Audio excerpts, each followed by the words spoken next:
Do you need a bag? Your daughter will die soon. Items on sale. The cashier methodically scanned the groceries. What? What did you say? Maria dropped her wallet. I said, do you need a bag? Items on sale. Maria left the store. She let out a heavy sigh and called her daughter. Mom, after class, I'm going to the movies with the girls, okay? Yes? All right, I'll see you later. I'm in the cafeteria. My turn came. The woman trudged wearily home.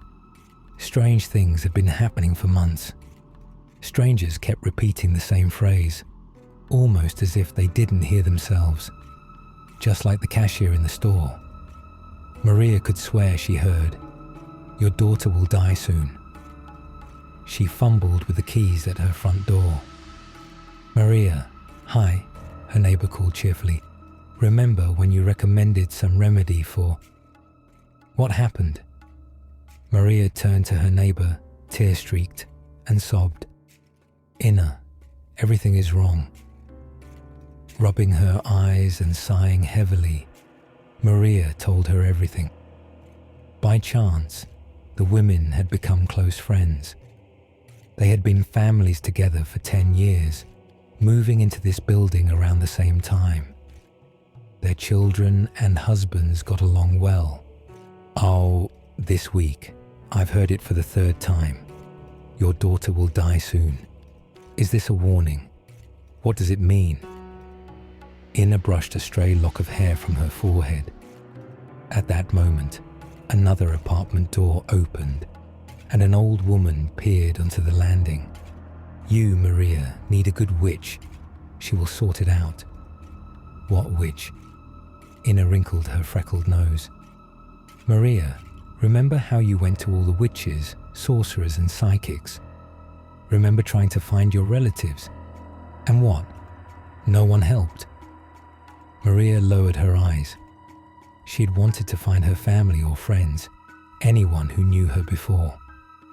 "All right, Maria, stop panicking. Come by this evening. We'll discuss everything." Inna disappeared behind her door. The old woman approached Maria and handed her a small slip of paper. "Here's the number. Excellent specialist. Highly recommend." After some hesitation, Maria finally called the witch and arranged a meeting.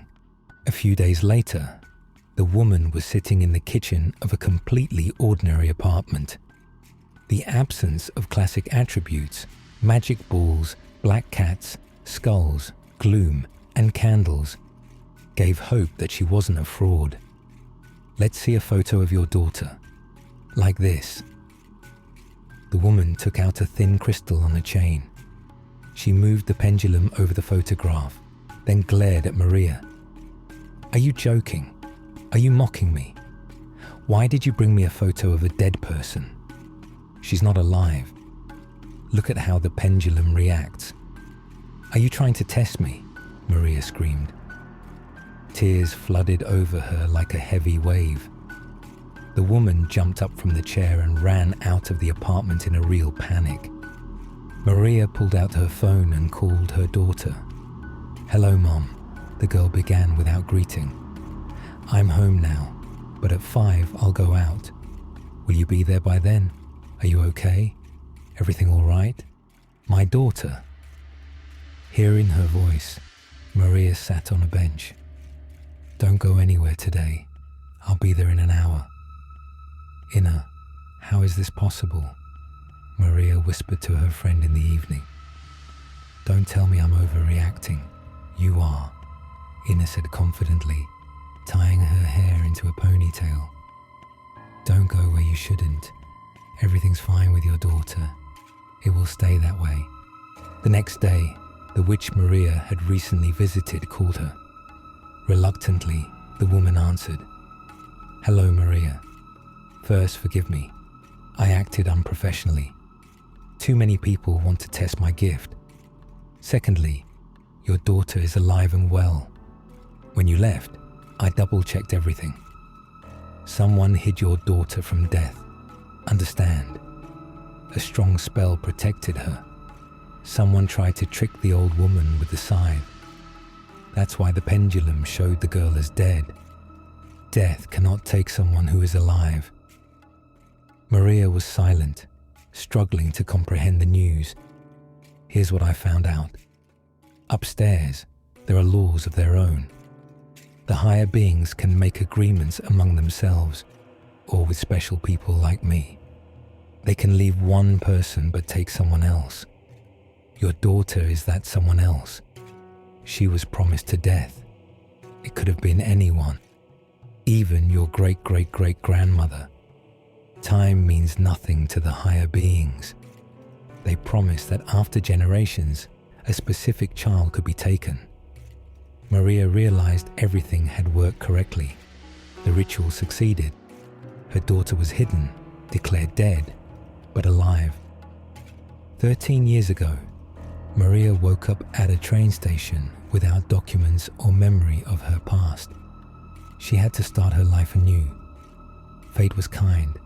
She found her husband and her loyal friend, Inna. "No," Maria sharply told the witch. "I won't come. The darkness is gone.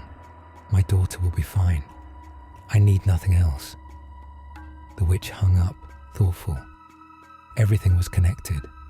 Rita's sister had already left the hospital, fully healthy. "You shouldn't have made the deal," her sister shouted. "Who did you sacrifice?" "My future child." "No problem.